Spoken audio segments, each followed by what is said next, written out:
do Povo! Da TV do Povo aí, gente!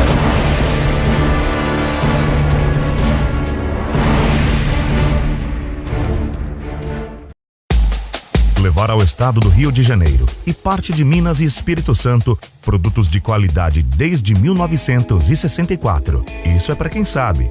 Isso é para Frigodário Distribuidora de Alimentos e Bebidas.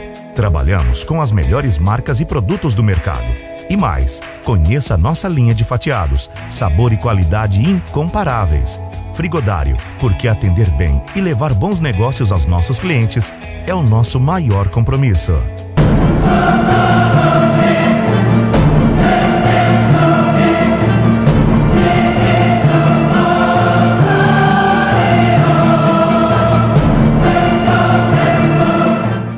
Amigos e amigas da TV do Povo, a sociedade friburguense é povoada por homens e mulheres competentes, homens e mulheres que administram empresas, viabilizam emprego e demonstram a nossa competência para o município, para o estado, para o país, quiçá para o mundo.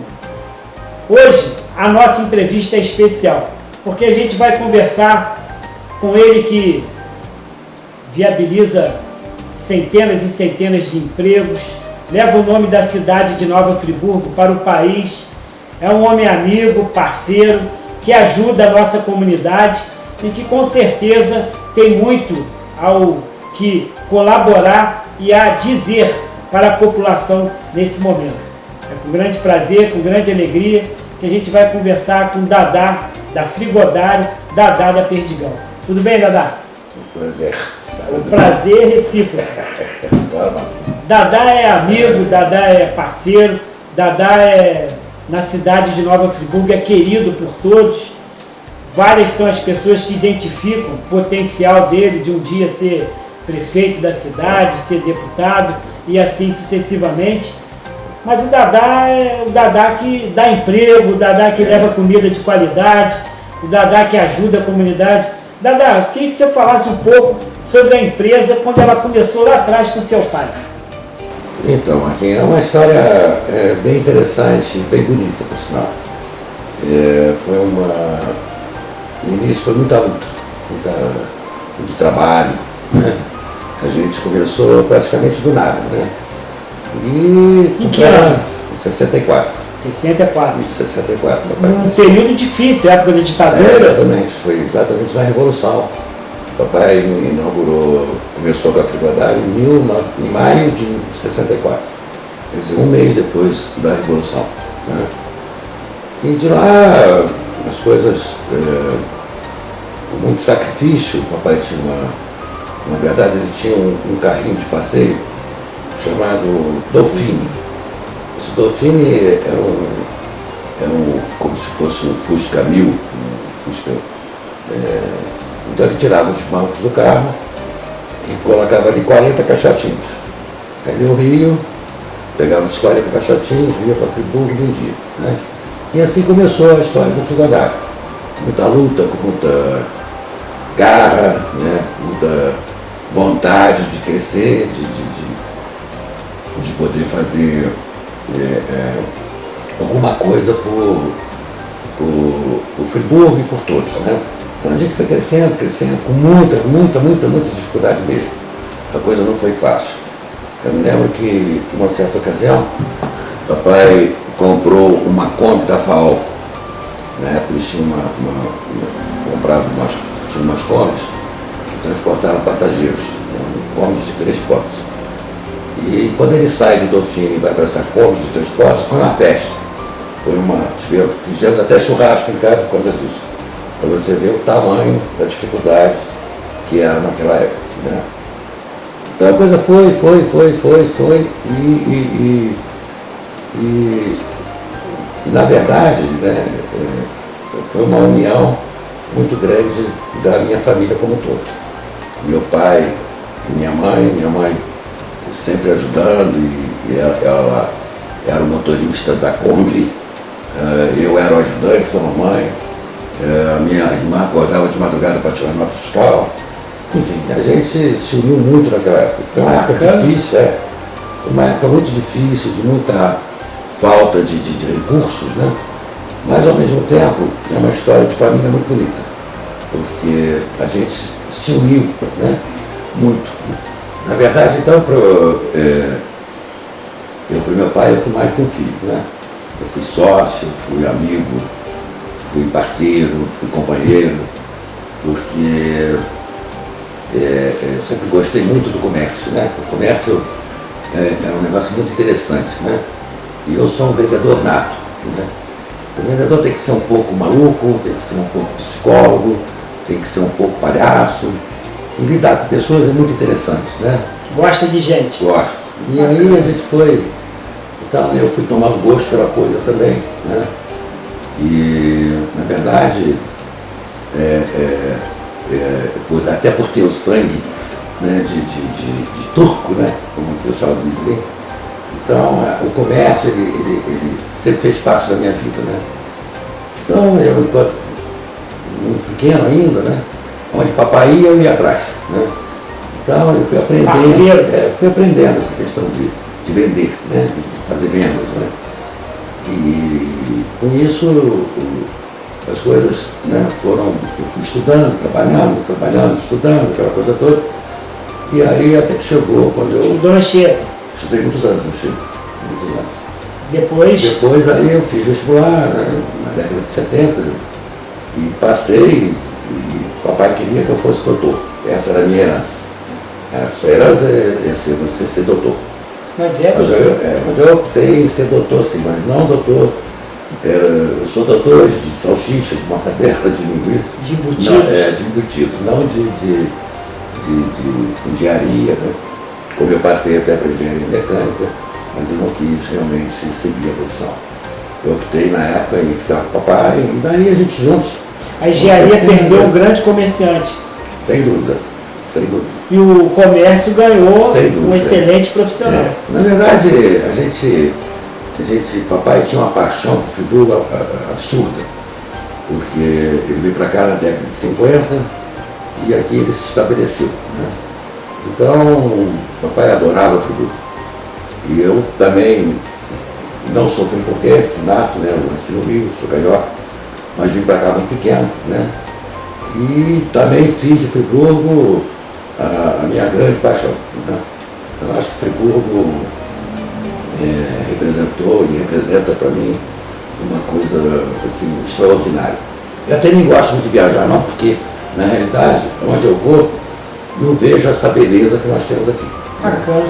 Friburgo para mim é tudo. Eu tenho título de cidadão friburguense, né? E isso para mim foi uma coisa assim, foi um grande presente que eu ganhei. Em que ano? Isso já tem uns 10, 12 anos atrás, ou mais. Mas na verdade, eu acho que Friburgo é mais que uma cidade, né? Eu me sinto realmente em casa, em qualquer lugar que eu vou, eu me sinto em casa. Fica claro que as viagens que você fez foi só para comparar e ter a certeza que Friburgo não foram é melhor. Assim, até porque eu sou meio árvore, onde eu planto eu fico. Mas o fato é que Friburgo para mim é inigualável, por todos os aspectos. E com isso, com esse crescimento, com o passar dos anos, com o passar das décadas, né, que são, vamos lá, para quase 60 anos de existência, né, de Friburgo, a gente, né, sempre tentou, de uma forma ou de outra, agradecer a Friburgo como um todo. Porque Friburgo realmente foi o nosso berço, né, a nossa terra, né. Então a gente sempre tentou ajudar a Friburgo de tudo que foi jeito e modo, seja através de promovendo ações culturais, sendo através até de ações, né? Nós tivemos juntos aí com o Ney aquele projeto Pão com São Paulo, que lamentavelmente em determinado momento teve que parar. Né? Foi em Olaria. Foi um projeto e tanto. Foi um projeto que iniciou, na verdade, com a ideia do Ney, que eu, na ocasião, eu comprei essa ideia junto com ele. Né?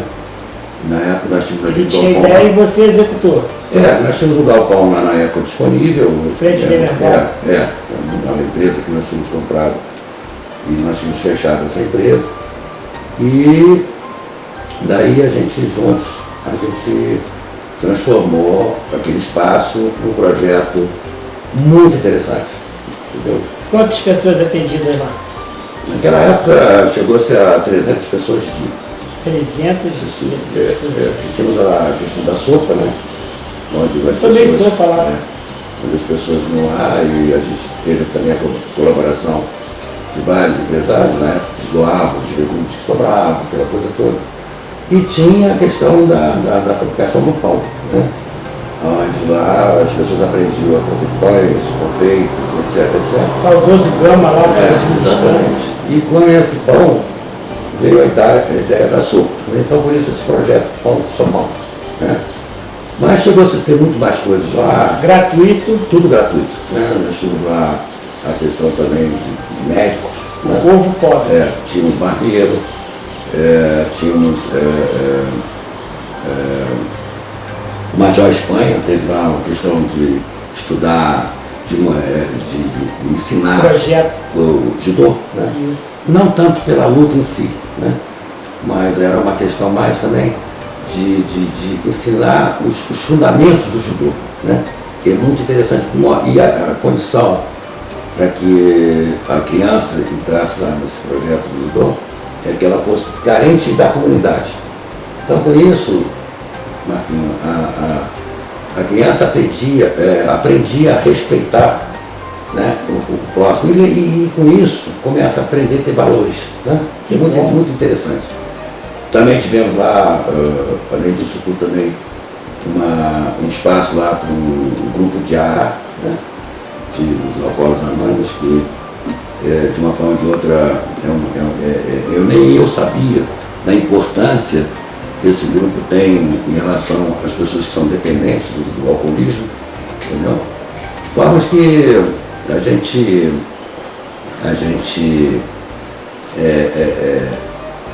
tentou e tenta até hoje fazer algumas ações voltadas para a comunidade, para a Friburgo como um todo. E eu vejo isso de uma forma bastante interessante. E ao mesmo tempo, eu me sinto muito grato por poder ainda ter condições hoje de poder ajudar a Friburgo dessa forma. Entendeu? Eu acho que isso aí é muito legal. Agora, Dadá, eu me lembro do seu pai, lá em Amparo, próximo do Hotel Fazenda Jequitibá, ele chegando, entra caminhão, sai caminhão, puxa frango, não sei o quê. Como é que foi aquela história ali? Eu era meio jovem, eu me lembro dessa cena, ele dando ordem, entrando e saindo. Eu na década de 80, eu era um sonhador, né? Na verdade 70, 80, né? E eu imaginava que eu poderia mudar o mundo, mas não de forma, não com dinheiro, não esquece essa questão de dinheiro. Na verdade, a gente sempre teve como objetivo de crescer, mas não é crescer financeiramente, muito pelo contrário. É crescer gerando empregos, gerando bem-estar, gerando progresso, né? E essa que é a ideia. Suor no rosto. E numa ocasião me venderam a ideia de que frango, no programa do frango não era você produzir, era você distribuir. Então eu falei, bom, como eu já tenho a distribuição, então vamos tentar criar frango. Na ocasião, então, a gente abriu esse projeto de uma criação de frango com a marca Frigodário, e não atuando aqui na região de Friburgo, mas normalmente no Rio. E aí a gente envolveu na ocasião bastante gente. Eu lembro. Naquela época a gente gerou mais de 1000 empregos. Enormes instalações. Exatamente, tínhamos grandes, em Bom Jardim, parceiros que criavam o frango para nós. A gente tinha fábricas de ração, tínhamos caminhões para poder distribuir junto às granjas integradas, né? Foi um projeto muito interessante. Como tudo na vida muda, né? E a avicultura é mutante, ela é mutante. Então, na época do Plano Real, houve uma revolução na avicultura como um todo no Brasil, não foi só aqui. E ela vai para o Centro-Oeste, onde tem muita soja, muito milho. E com isso a avicultura aqui no Rio, na ocasião, nós já não tínhamos nenhum tipo de ajuda do governo, principalmente do governo estadual. E aí foi como se fosse um tsunami na agricultura aqui no Rio. E foi, lamentavelmente, por razões de custos, nós tivemos que fechar os abatedouros. Aliás, não só nós fechamos, como muitas empresas nem conseguiram fechar.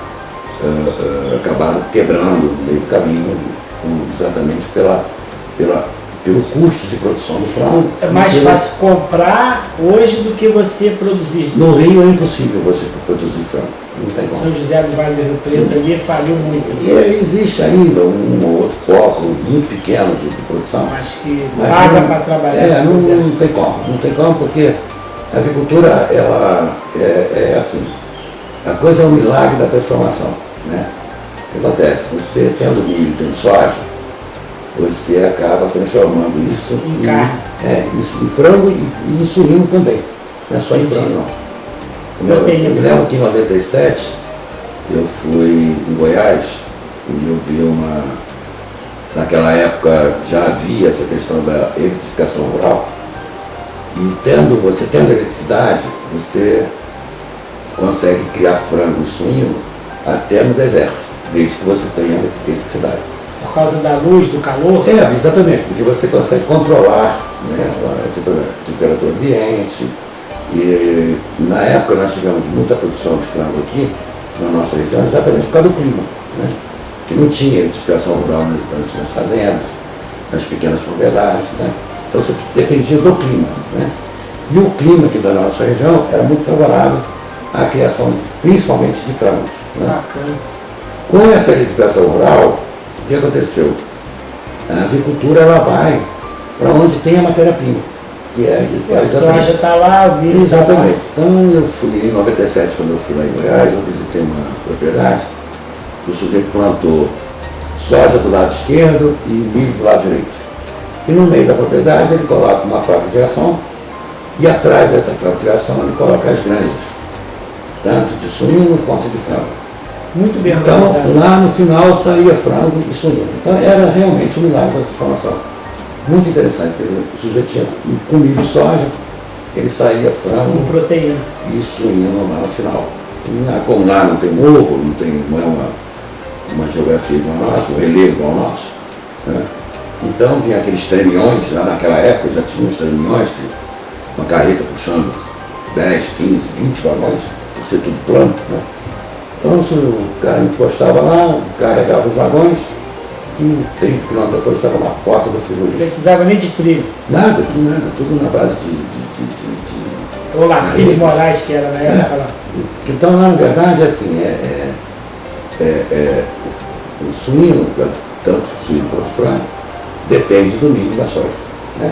Hoje, né, inclusive, até o próprio boi já não se cria mais boi em pasto, né?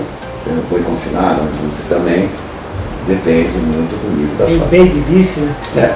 Então hoje assim, não tem espaço mais, não existe mais essa questão de você ter fazendas enormes, porque tem um custo absurdo, né? Então você acaba criando tudo ou em granja ou em estábulo, né? Entendi. Agora, voltando a Friburgo, e vocês estabeleceram essa sua empresa na cidade de Nova Friburgo. Vocês poderiam ter investido em qualquer lugar do país, mas resolveram ficar aqui representando o estado do Rio, Espírito Santo. Como é que está a então, empresa? exatamente por isso, pela paixão que nós sempre tivemos para o Friburgo, né? Você Então, paga para ficar aqui, porque se tivesse em outro lugar, os impostos seriam Na verdade, nós temos menores. depósitos em outros lugares. Nós temos em Campos, depósito em Campos, nós temos em Paraíba, nós temos em Três Rios. Menos custoso que aqui? Na verdade, assim, na verdade são todas xerox aqui da Friburgo, né? Nós temos em Fortaleza, inclusive em Fortaleza, nós temos também uma filial lá. Mas o fato é que Friburgo realmente foi o grande berço nosso, isso não tem a menor dúvida. Poderíamos ter sido, e hoje a nossa maior venda não está concentrada na região que nós atuamos. Realmente a nossa maior venda hoje é no Rio de Janeiro, na cidade do Rio de Janeiro, ou no Grande Rio como um todo, né? Mas o fato é que Friburgo sempre representou para nós uma coisa assim, que eu não sei nem te dizer exatamente o que, mas o fato é que Friburgo sempre foi o nosso grande berço, entendeu? E a gente, eu realmente, eu me cresci aqui, eu tive uma infância sofrida, porém extremamente feliz, isso é muito legal, né? Friburgo, o quintal da minha casa era a cidade de Friburgo, sempre foi, né? E aqui conquistei tudo que pude de bom, né? Grandes amigos, aqui eu me casei, aqui eu tive Quantos filhos, Dadá? 4 lindos filhos, né? Consegui criá-los aqui em Friburgo, enfim, eu acho que Friburgo para nós sempre foi uma bênção, essa que é a grande verdade. Dadá, e hoje como é que você avalia esse momento onde o governo federal é acuado em função da cobrança abusiva de impostos, onde a gente observa que, infelizmente, a classe política não acompanhou o desenvolvimento da sociedade e enquanto de um lado a Dilma prejudicava a Petrobras e mantinha o Brasil, hoje o Temer prejudica o Brasil para manter a Petrobras. E esse movimento de caminhoneiro, como é que você avalia isso tudo aí? Então, aqui, assim, eu acho que o Brasil perdeu o rumo há alguns anos atrás. Né? Perdeu o rumo, Dadá? Perdeu o rumo. Eu acho. Aonde? Desde a época na verdade, da saída do Fernando Henrique, eu acredito que de lá para cá a gente vem perdendo o rumo, né? Seja com desmandos, seja com uma classe política totalmente fora do contexto. Né? Lula, como é que você avalia Lula? Como é que eu avalio Lula? Né? Lula, para mim... Lula lá. Lula, para mim, foi um presidente que, na verdade, não soube aproveitar o momento que tinha nas mãos. Né? Ele tinha tudo para ser um grande presidente, mas acabou sendo corrompido, né? pelas nuances do poder? Exatamente. Benesses do poder. Você quer conhecer um homem? Você tem o poder aí. Ih, rapaz, tem esse problema aí. Então, na verdade, é assim. Tem né? um monte. Exatamente. Então, eu acho que, na verdade, o Brasil vem perdendo o rumo, né? A gente vem aí sofrendo uma carga tributária absolutamente fora de qualquer contexto. E, além disso, você não tem nenhum tipo de retorno. Qual o retorno que você tem? Estrada. Você não tem estrada, você não tem educação, você não tem segurança. Saúde. Você não tem nada no Brasil, absolutamente nada. Eu me lembro que... Tem as obrigações, mas não tem os... Eu me lembro que na década de 80, na época que começou esse plano GS aqui de São Lucas, e eu, sonhador, achando que poderia ajudar as pessoas e poder melhorar a vida das pessoas como um todo, eu me lembro que eu dei a todos os meus funcionários, na época, um plano GS. Bacana. Dei para todo mundo, dei para a esposa, dei para os filhos, enfim. E achando que ali eu estaria fazendo, dando alguma coisa de bom para os meus funcionários. E no primeiro momento foi sim, porque antes não tinha médico, não tinha saúde, não tinha nada. Passaram a ter médico. Então, o filho estava passando mal, levava no médico. Depois, a mulher estava passando mal, ia no médico, muito bem. Só que o médico tinha que receitar remédios. Né? E aí, o nosso funcionário, né, não tinha dinheiro para comprar o remédio. Aí começou o tal do vale daqui, vale dali, vale daqui, vale.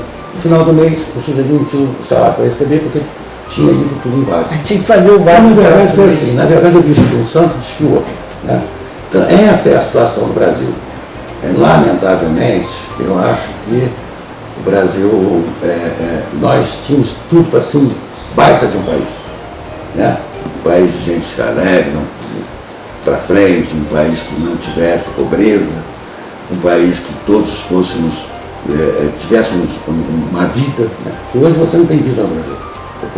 Você sobrevive no Brasil. Né? E não pense você que é rico, é pobre, está tudo no mesmo barco. Não existe essa de, porque é pobre, está ruim, que o rico está ruim. Não existe, está todo mundo no mesmo barco. Na verdade, o Brasil é um país que não tem maremoto, não tem terremoto, não tem vulcão, não tem nada. Ora, nós tínhamos tudo para ser um baita de um país bacana, um país para frente, um país que realmente todos nós pudéssemos ter uma vida bacana. E por que não tem? Não tem exatamente por isso, pela falta de competência dos nossos governantes, né? Pela falta de gestão, pela falta do carinho com a coisa pública, né? E esses desmandos, que começou exatamente na época do Lula, né? Ou antes talvez, não sei, mas o fato é que eu acompanhei mais essa questão política, mas a partir do Lula, até pelo medo que eles davam a todos nós, né? Principalmente os empresários. Então, na verdade, a gente entende que esses desmandos, essas coisas todas, corrupção, essa coisa da farra política, da farra com o dinheiro do povo, ora, isso não é possível continuar. Então, essa questão dos caminhoneiros, você me perguntou. Ora, outro dia, ontem eu escutei de um caminhoneiro, um negócio interessantíssimo. Ele disse o seguinte: poxa, eu não tenho condições de dar uma vida digna à minha família. E é verdade. E o pior que é verdade. Não é por falta de trabalho. Não, o cara não é preguiçoso, não é nada, é trabalhador. Numa cabine no caminhão, fica 20, 30 dias fora de casa. Como a gente tem exemplos aqui dentro da nossa própria casa. Há motoristas aqui que chegam e relatam para mim que estão há 40 dias fora de casa, 50 dias fora de casa. E no final não consegue ter um dinheiro que possa dar uma vida digna aos próprios filhos. Então é um absurdo. Né? Você imagina, Marquinhos, o sujeito andando nessa estrada, comendo o que pode, né? Não tem uma comida própria, quer dizer, não tem uma comida apropriada. Os que têm são obrigados a fazer no próprio caminhão. E tem vários aqui que fazem. Né? Então vive uma vida que não é vida, é outra coisa. E no final não tem nada, não sobra nada. Não é possível. E que muito esforço e pouco resultado. Exatamente. Então você vê, não é só a questão do combustível. Né? O combustível por si só já é um monstro. Agora você imagina óleo de motor, você imagina pedágios absurdos. Né? Eixo suspenso cobrado. Você veja, né? Eu me lembro que o IPVA foi criado em determinado momento aí, eu me lembro que já era empresário na época. O IPVA foi criado para melhorar as condições de estradas do Brasil. Esse foi o motivo da criação do IPVA.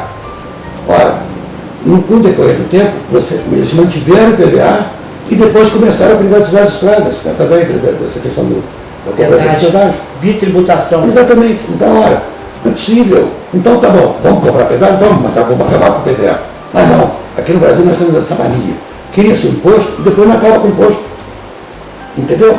Ora, então é imposto em cima de imposto, imposto em cima de... E para onde que vai esse dinheiro? Essa é a pergunta. Enriquecer alguém do pedágio. Para onde que vai? Agora eu vejo aí uma situação absurda, né, da questão da saúde, né? Não tem saúde, não tem médico, não tem nada, absolutamente nada. Nem gasolina mais tem. Na verdade o Brasil está caminhando muito mal.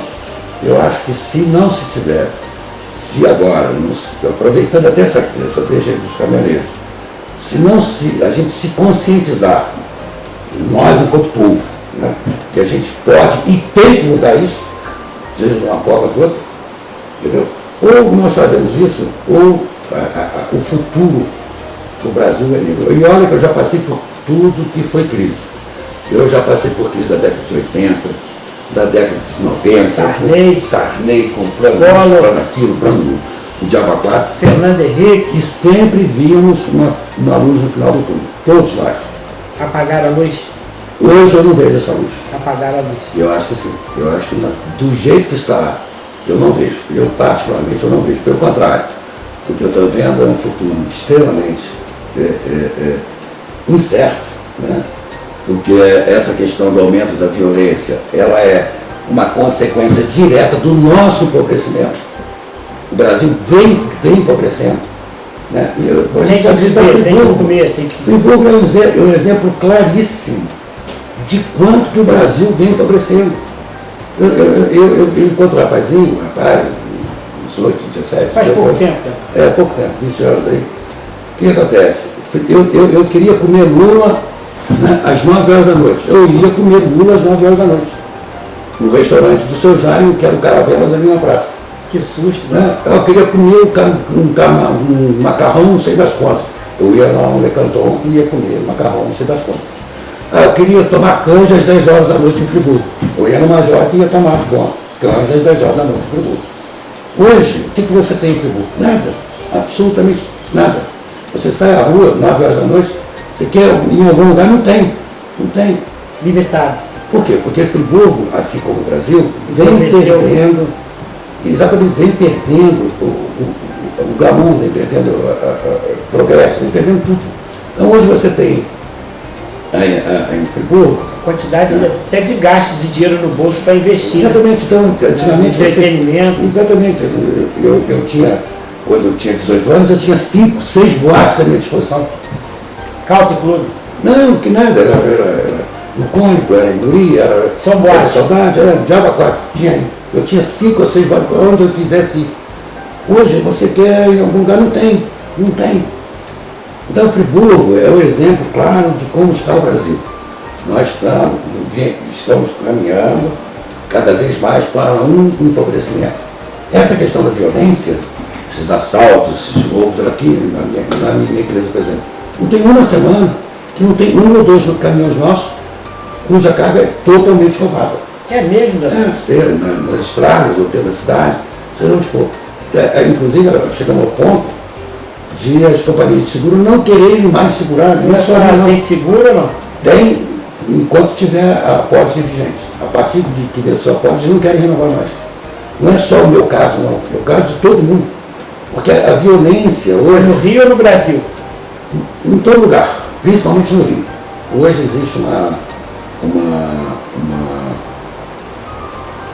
todo mundo não quer vir mais para o Rio. Essa que é a verdade.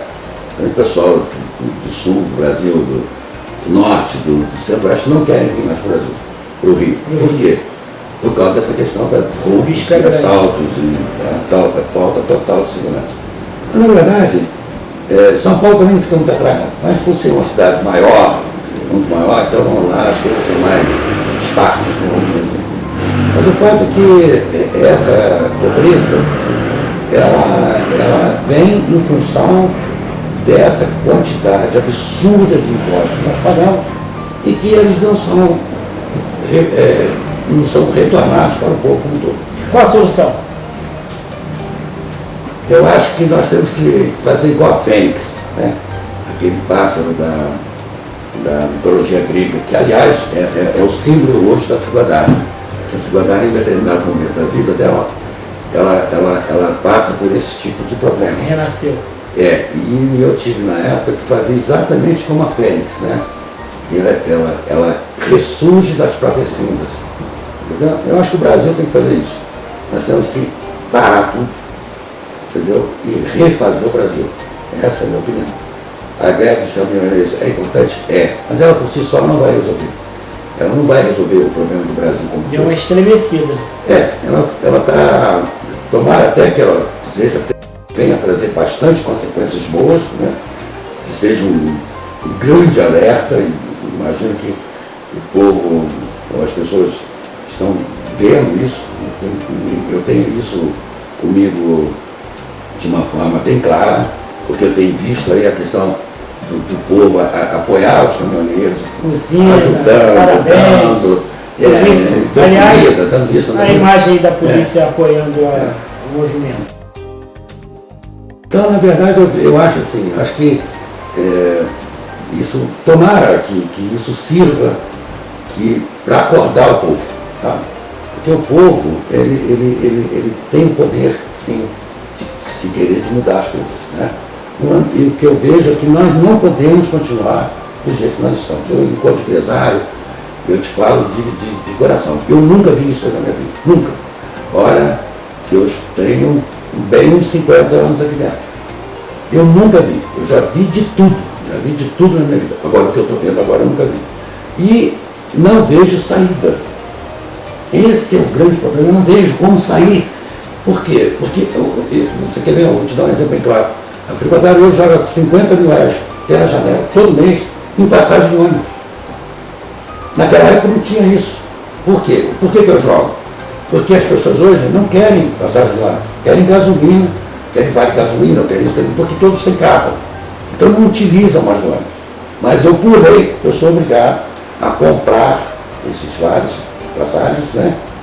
E dar aos funcionários. O que eles fazem com esses vários, eu não sei. Não sei se eles vendem, se eles dão, não sei lá o que eles fazem. Mas o fato é que esse dinheiro que poderia ser revertido, né, para melhores salários, para o bem dos meus próprios funcionários, eles são jogados literalmente fora. Se isso vai para o bolso de alguém, eu também não sei.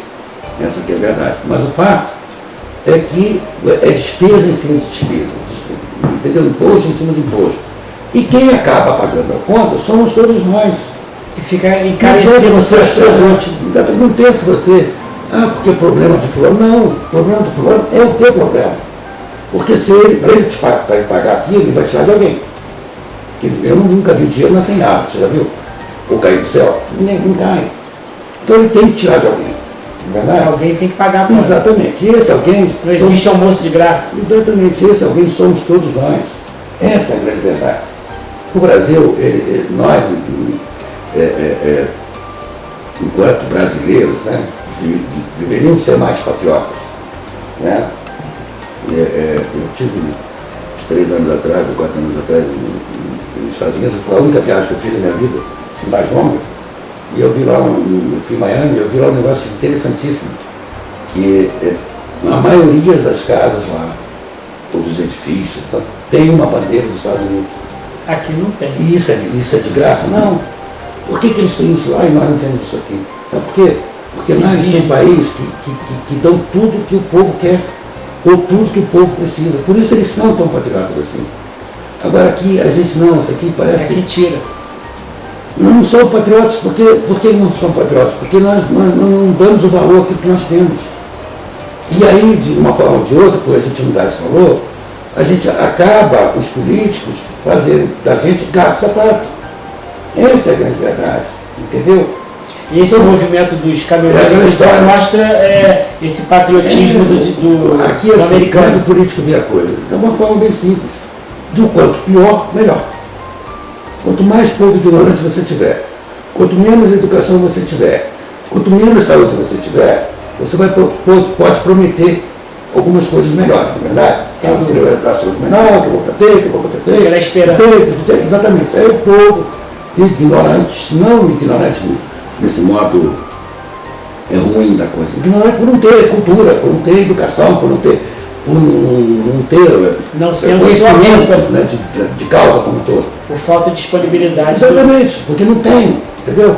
Então o cara vai em grupinho, de uma forma ou de outra, e acaba votando em políticos, né, que na verdade querem tirar o proveito para si próprio. Como é que você analisa a conjuntura hoje aqui no município de Nova Friburgo? Na conjuntura em que sentido? Em todos. Então, Marquinhos, essa questão de Friburgo atualmente, o que eu acho? Acho que Friburgo precisa ser amado. Né? E quando você fala em amor, você fala em coisas boas. Né? Então, tudo que você puder fazer para o Friburgo, eu acho que é muito importante. Friburgo, como já disse anteriormente, perdeu o glamour. Essa que é a verdade. Friburgo hoje é uma cidade complexa, né? É uma cidade... Pequena com problema de cidade grande. Nós temos N problemas que nós estamos num vale, né? Então, à medida que você aumenta a quantidade de carro nesse vale, você não aumenta o espaço, né? Você não aumenta, na verdade, é o problema. Diminui a quantidade de floresta. Não tem por onde expandir, né? Essa questão dessa tragédia climática que nós tivemos agora em 2011, né? O que acontece? Na verdade, ela foi consequência exatamente do desmatamento, da questão de você permitir fazer casas em lugares que nós já sabíamos que poderia trazer problemas. Então, existiu sim, por parte até dos próprios governantes, uma conivência com essa coisa. Então, a chuva por si só foi forte? Foi. Mas a tragédia maior, ela foi em consequência exatamente de deixar construir em lugares que talvez jamais poderia ser. Falta de fiscalização, então, do poder público. Falta de tudo, né? Não é só de fiscalização. Falta de investimento em habitação em locais que... Tudo, na verdade, eu acho que Friburgo, quanto mais tiver aumento populacional, mais problemas nós vamos ter se nós não tivermos Organização. a solução ideal para o caso. Né?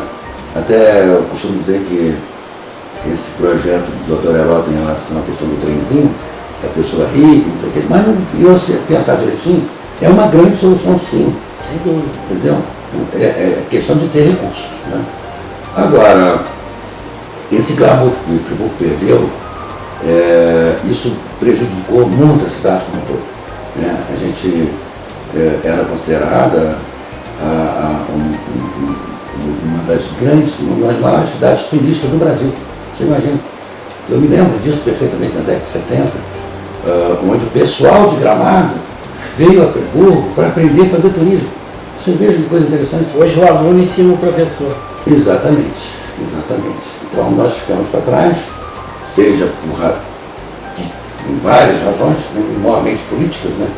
Eu me lembro muito bem dessa guerra, Heródoto, Paulinho com Heródoto. Banco Verde, Banco Azul, Exatamente. Banco Verde, Banco Então isso Azul. tudo foi fazendo Friburgo, ficando para trás, ficando para trás, ficando para trás. E com isso, o tempo passou, né? E o bonde passou, né? E o trem não chegou. E o trem não chegou. E a gente Então, ficou eu pela acho frente. muito, porque todas as decisões que foram tomadas para Friburgo foram decisões extremamente erradas. A começar pela retirada do trem, né? Isso foi um absurdo. Né? Foi na época do Juscelino Kubitschek que eles trouxeram a Shell, a Mercedes-Benz para o Brasil. Não poderia ter tirado o trem de Friburgo. Isso foi o primeiro problema. E o segundo grande problema foi exatamente isso, a falta de uma continuidade do que Friburgo tinha alcançado no auge da década de 70 e princípio de 80. Então ficou aquela guerra, Paulinho governador, Paulinho, aquela coisa toda, no final das contas, Friburgo que perde. Né? Ele perde Na briga entre o Mário e o Rochedo, exatamente, ficou o Marisco que o Marisco que tomou uma pancada, que no caso é Friburgo, porque, né? Exatamente, Friburgo virou o Marisco da coisa. Eu acho que assim, acho que Friburgo tem que recuperar essa questão do lado turístico. Para Friburgo tem a luz no fim do túnel. Se tivermos turismo, sim. Mas temos que criar condições o turista vir e fazer alguma coisa. Porque o turista vem em Friburgo hoje fazer o quê? Na verdade, ele vem aproveitar o clima, que é esplêndido. Mas o cara vai ficar só vendo o clima? Não, tem outras coisas para ele fazer. E fazer o que em Friburgo hoje? Essa é a grande pergunta. Vamos andar de teleférico? Pode ser. Mas o que mais? Mas você andou, acabou. Sim, o que mais você vai fazer? Tem que continuar. O que Friburgo hoje realmente proporciona aos turistas? Ao turista que vem a Friburgo? Nada. Absolutamente nada, não tem nada. Jardim do Negro. Estão sentados. Véu da noiva, acabaram com o véu, cortaram o véu da São noiva. coisas interessantes do Jardim do Negro, é interessante. Né? São coisas Precisa diferentes. de mais apelo. A queijaria escola, é interessante. Lá com o Juvenal. Né? Tudo é interessante, mas é só isso. Não preenche uma... Não tem muita coisa. Restaurante está limitado. Não há um planejamento turístico em Friburgo. Eu me lembro que nós tínhamos várias festas. Né? festa da cerveja. Festa da solidariedade, festa não sei de quê, que acabou tudo.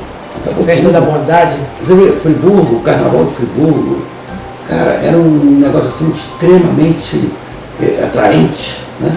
Para você comprar uma entrada para ir no Country Club, no Carnaval do Country Club, você tinha que comprar em antecedência, senão você não entrava. Tinha no xadrez, tinha no 50, no último tinha na série. Na terça-feira de Carnaval, as bandas saíam, né? A banda do Country saía, da Sociedade saía, do xadrez saía, e as três bandas se encontravam na praça, às 5 horas da manhã, 6 horas da manhã, sei lá, e os carnavalescos atrás, né, um pouco brincando, porque era um negócio esplêndido, um negócio assim absurdo. Agora hoje Acabou tudo, acabou até o carnaval. Né? O carnaval em Friburgo hoje não queria. Entendeu? Então a gente vem perdendo o glamour. Eu acho que a grande vocação de Friburgo é o turismo, eu não tenho a menor dúvida em relação a isso. Nós temos um baita de um produto, isso quem dizer, doutor Leonardo, nós temos um baita produto da prateleira, só que a gente não sabe vender esse produto, diferentemente de Gramado. O que Gramado fez? Está aqui do lado. Né? O que Gramado fez? Né? Eles se planejaram, eles montaram uma estratégia, né? Então o que eles fizeram? Bom, o que nós temos de melhor? Nosso inverno é começar a fazer o quê? O feijão no inverno. Vamos vender frio. Vamos vender frio, né? Depois eles falaram, bom, o que nós vamos fazer no final do ano? Aí foram criar o Natal de Camargo. Vamos vender Natal. Aí em janeiro e fevereiro, vamos dar festa para o nosso funcionário, porque é verão e tal, né? Aí o que nós vamos fazer em abril? Fizeram o Festival de Cinema de Gramado. Então, na verdade, eles planejaram, é tudo um planejamento, uma gestão. E, na verdade, quando sai o prefeito, ele dá continuidade ao Gramado. Gramado é uma cidade de 30 mil habitantes. Ela recebe 300 mil turistas por mês. Tem um plano de Não eventos. tem favela, não tem isso, não tem aquilo, está todo mundo feliz, está todo mundo ganhando dinheiro. Por quê? Porque houve um planejamento, houve gestão em cima da coisa. O Gramado virou à toa, não. Foi um trabalho realizado. Entendeu? Tem um planejamento de eventos, um calendário de eventos. Você perdeu. Calendário. Você veja, vem a questão de hotéis no Friburgo. Eu peguei a época de ouro do Busco. O Sanssouci nesse Muri, Garden, aqueles hotéis de Muri como um todo. Hoje, né, nós temos alguns hotéis em Friburgo, mas muito abaixo do que era o Busco da época. Sanjaya muito abaixo fechou. do Sanssouci, né? Do Garden, do Hotel São João. Hoje a gente tem aqui do seu lado seu vizinho ali, o Vila Verde, o Luizinho. O Vila Verde, então, exatamente, perto do que era os hotéis de Friburgo, né? O Vila Verde hoje representa, vamos dizer assim, o que o Friburgo tem de melhor. Isso. Não é verdade? Mas, aliás, a gente aproveita para mandar um abraço para o Luizinho, que é seu amigo, que gosta muito de você. O Luiz é um grande amigo e tem feito todo o esforço possível para, pelo menos, né, honrar essa classe nossa de hotéis. Mas, na verdade, o Busco ele tinha outro tipo de cliente, o pessoal mais abastado, o pessoal mais rico, né? Até o tipo colonial, né? Exatamente. O Sanssouci nem se fala. A gente sabe, até porque a gente éramos fornecedores deles na época, e era tudo do bom e do melhor. Obviamente, porque tinha alguém que pagasse por isso. O Peter, infelizmente, né, a gente perdeu e estava eu fui mais do tempo do São José Busco, né? Depois passou para o Paulo, né? A partir do falecimento do São José, o Paulo que assumiu. Mas era outro tipo de público, né? Porque, na verdade, né, assim, para você vir a Friburgo naquela época, era mais ou menos como você ia Gramado hoje. Mais ou menos. Eu entrevistei. Você vinha a Friburgo, era um bambambam. Eu entrevistei o Cid Moreira. Falei sobre a televisão e no final da entrevista, Cid Moreira, você fala de fala para Nova Friburgo. O que te lembra quando fala Nova Friburgo? Ele falou, Nova Friburgo, passei a minha lua de mel lá no Hotel Sanssouci. Então. Quer dizer, era o que você está falando, era o glamour da época. Eu acho que os nossos governantes aqui, eu acho que nós temos que criar aqui um conselho, sabe?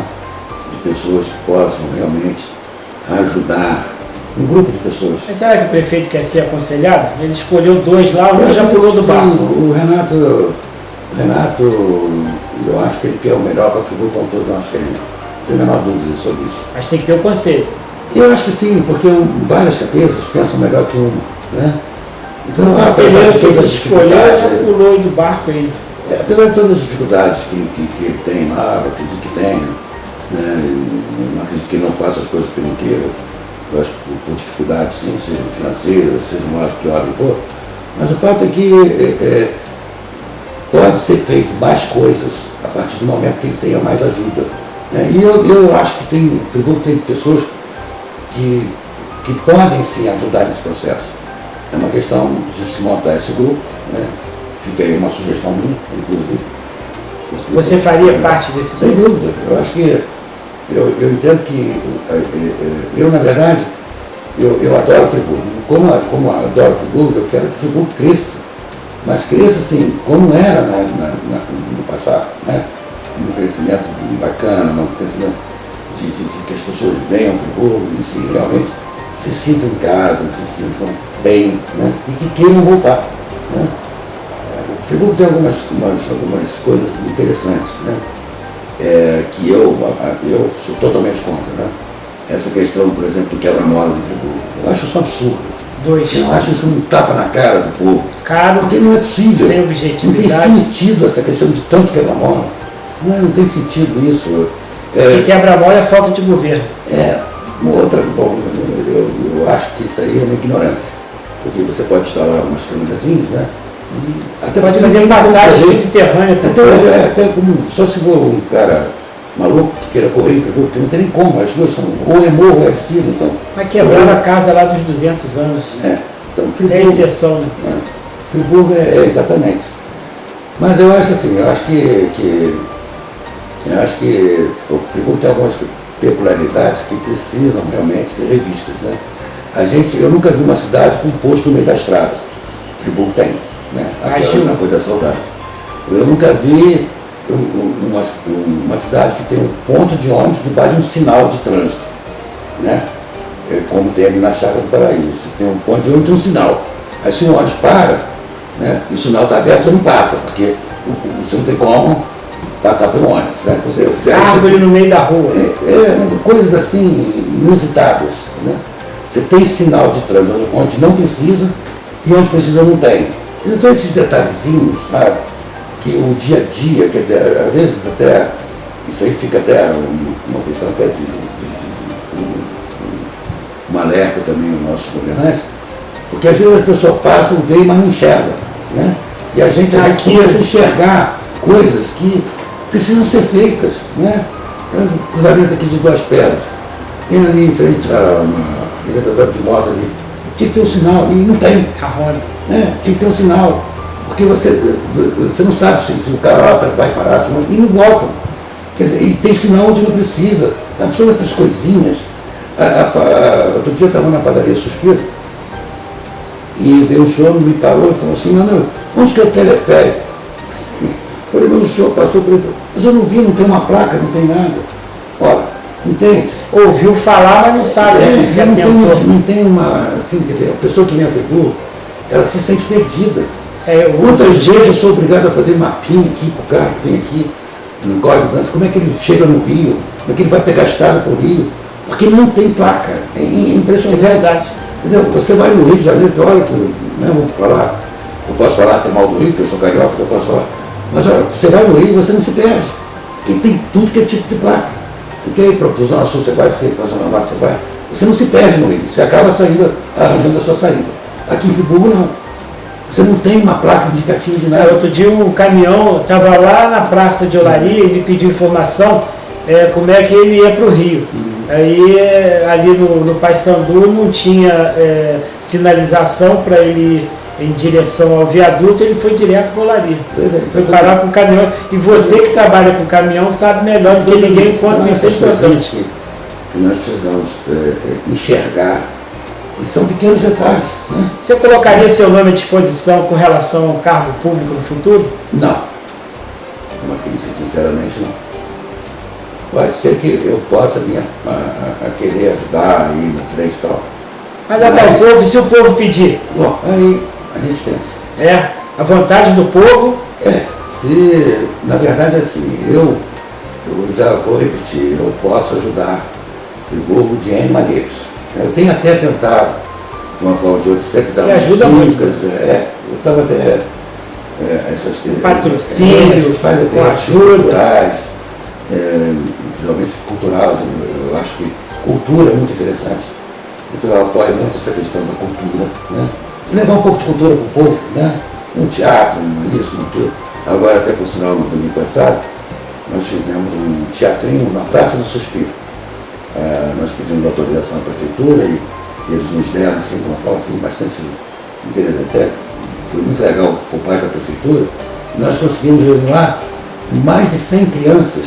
Bacana. Olha, um negócio interessantíssimo, eu fiquei bobo, sabe?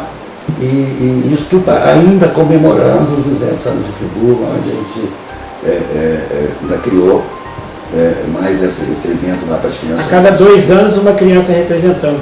Isso, exatamente. Mais de 100 crianças, e surgiram assim, do nada. Impressionante. A praça estava vazia, aí chegaram lá os atores e tal. De repente, povo. Olha, encheu de crianças lá, foi muito interessante. Então você vê que Friburgo tem vida, né? Ele tem muita vida. Nós precisamos explorar isso melhor, né? criar isso. A própria Praça do Suspiro, eu me lembro que, quando criança, tinha uma lenda que dizia o seguinte, que quem bebia da fonte do Suspiro, Hoje pode beber não. nunca mais saía de Friburgo, né? Destruíram a fonte. Poxa, destruíram a fonte. Meu Deus, Não, e a fonte, ela está no hino de Friburgo. Olha, por que A destruíram? fonte Por que aquilo formosa. é recuperado? Por que aquilo não volta a ser essa lenda? Eu não entendo. Quanto que isso vai custar? Enxaria. Ele está no hino. Né? Pois exatamente, por que não se revive essa questão da fonte de Friburgo? Né? Seria super, hiper interessante. Hoje Você- tem lá, mas está muito feio e você a tem- água não tem potabilidade. Aí é que tá. Mas na época tinha, né? Sem Porque dúvida. todo mundo bebia e ninguém morreu. Eu bebi. Hoje não morre, não bebe por quê? Porque alguma coisa fizeram. Né? Então, por que se não vamos reviver essa questão da fonte? A gente tem Isso é uma das coisas. Né? A gente tem Você as- tem aquela questão dos trovadores, né? Isso. Que foi também, acabou, não sei porquê. Tinha o Abude, que está lá dissimulando com a Depois a gente. cidade dos boêmios. A Nadinha. Nós tínhamos N poucos, né, que falam poucos, né? E acabaram com esses poucos em Friburgo, acabaram com a boemia em Friburgo. Então Friburgo hoje, né, você vê, Tem que repensar, né? tem que ser repensado, tem que ser recriado, tem que trazer as coisas boas que nós temos de volta, né? E com isso fazer com que a cidade cresça. Porque hoje a nossa economia é muito frágil, extremamente frágil, né? Então Friburgo hoje tem as confecções, que de uma forma ou de outra estão sobrevivendo, mas, né? A China já prejudicou Sem bastante. dúvida, sem dúvida. E se quiserem passar por cima da gente com um trator, vão passar. Porque essa questão de ser capital mundial brasileira da nova lingerie, O Nordeste já está querendo para na ele. verdade, o que nós temos aqui só é mão de obra. Porque não temos nenhuma matéria-prima de fato aqui na cidade. Que O nós temos Senac mão de ele obra, tem tentado. Não, o Senai tem tentado fazer alguma coisa, mas ainda é muito tímido. Né? Então eu acho que essa questão de ser capital mundial da lingerie, capital brasileira da lingerie, ela é mais devido à nossa capacidade de mão de obra, à nossa criatividade, do que propriamente de ter uma base para isso, entendeu? Então, fora isso, né, nós estamos tirando aí a STAM, né, que seria hoje das nossas... Stan, Zero Mundial, Isso, zero. Frimold aí, seus vizinhos, Exatamente. Então, Rios hoje Mold, são os que sustentam a nossa economia como um todo. Frigodário. Hoje são os maiores empregadores da cidade como um todo. Energisa, Água de Nova Friburgo, são as grandes empresas da cidade. E então o que acontece? Mas Friburgo, comparado ao passado, né? E tudo isso nós perdemos por causa, desculpa o termo, de burrice do nosso governante. Né? Burrice, porque essa questão mesmo dos incentivos, né? Por que o Rio não concedeu, o Estado do Rio não concedeu para Friburgo os incentivos que os outros estados estavam concedendo? Porque achavam que não precisavam? Olha a consequência aí. Foi a mesma coisa da agricultura. Na época que eu criava frango, eu tinha que pagar 12% de ICMS em cima da compra de milho e de soja. E eu tinha que jogar esse dinheiro fora. Entendeu? Aí eu cansei de pleitear, não é possível, não deram a mínima. O que aconteceu? Acabaram com a agricultura no Rio. Falta de visão futura. Exatamente, acabaram. Por que acabaram? Por ignorância. Eu me lembro que quando eu fechei a batedoura, com muito sacrifício, eu fui um dos poucos que consegui fechar. Eu fechei e paguei tudo que devia. E alguns não conseguiram essa sorte. Ficaram pelo meio do caminho. Pisou na bola, olhou o jogo. Eu não consegui fechar, Deus sabe como, mas eu consegui fechar e honrar todos os meus compromissos.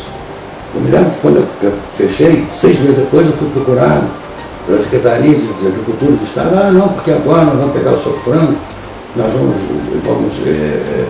comprar, vamos distribuir para as escolas. para isso, para aquilo. Eu falei, meu irmão, agora é tarde, porque nós já fechamos e não tem mais o que fazer.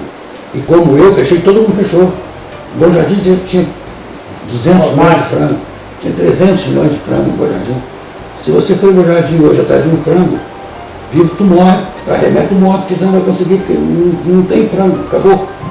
Hoje, como se fosse um tsunami passou lá, acabou com tudo. Exatamente por isso. Por quê? Porque houve a falta da sensibilidade dos governantes em coisas tão bacanas. A agricultura, ela prende a pequena propriedade e ela tem recursos próprios, porque a agricultura ela gera, você criar suíno, você criar peixe, você criar uma série de coisas. E a pequena propriedade, ela passa a ter rentabilidade própria. Uma função social. E com isso ela se sustenta, entendeu? Ela se sustenta por si mesma. Entendeu? Aí ela mantém o sujeito da propriedade, não há aquele êxito para a cidade, aquela coisa toda. É um negócio, gera recursos, gera emprego, gera imposto. Mas não pensam. Uma agricultura familiar. Não pensam, como não pensaram na questão do trem, como não pensaram em série de coisas. E aí, meu irmão, depois vem a conta. E quando vem a conta, alguém tem que pagar. Não é verdade? Dadá, o povo de Friburgo teve a oportunidade de acompanhar nesse breve papo que a gente está tendo. Eu queria que esse papo fosse semanal pela qualidade das suas informações, pelo homem experiente que você é, pelo exemplo e símbolo de viabilizar emprego, de pagar impostos, de ser um homem correto, um homem trabalhador, símbolo do progresso da nossa cidade. Eu queria que você deixasse palavras de otimismo, de esperança, de carinho, porque com relação à questão brasileira você está muito preocupado, mas deixou claro o seu amor, o seu carinho, o seu apego por Nova Friburgo e que tem uma luz lá no fim do túnel. A tela da TV do povo é sua. Não tem a menor dúvida que tem, sim. Eu acho que Friburgo, nós temos um grande potencial que já foi explorado no passado, tem que voltar a ser explorado agora, no presente e no futuro. Eu acho que nós temos que, de uma forma de trazer os recursos necessários para isso. E com certeza esses recursos, com certeza vão trazer N benefícios para nós como um todo. E fundamentalmente investir em turismo. Eu vejo que turismo é a nossa grande saída. É a vocação. É a vocação, é a nossa principal vocação. Então eu acho que Friburgo tem tudo para isso, a gente tem na nossa prateleira o produto lá. Ele precisa ser só realmente saber ser vendido. Né? É óbvio que nós temos que investir, nós temos que criar, nós temos que inovar, né? Enfim, nós temos que tirar alguma coisa aí da lapela para que a gente possa realmente nos reinventar. Eu acho que Friburgo tem tudo para isso. Continua sendo uma cidade belíssima, é uma cidade que tem tudo para poder realmente voltar aos seus bons tempos. Eu não tenho a menor dúvida.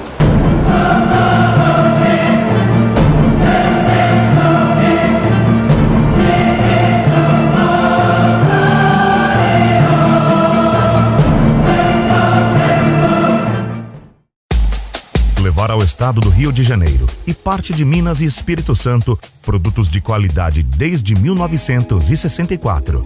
Isso é para quem sabe. Isso é para Frigodário Distribuidora de Alimentos e Bebidas. Trabalhamos com as melhores marcas e produtos do mercado. E mais, conheça a nossa linha de fatiados, sabor e qualidade incomparáveis. Frigodário, porque atender bem e levar bons negócios aos nossos clientes é o nosso maior compromisso.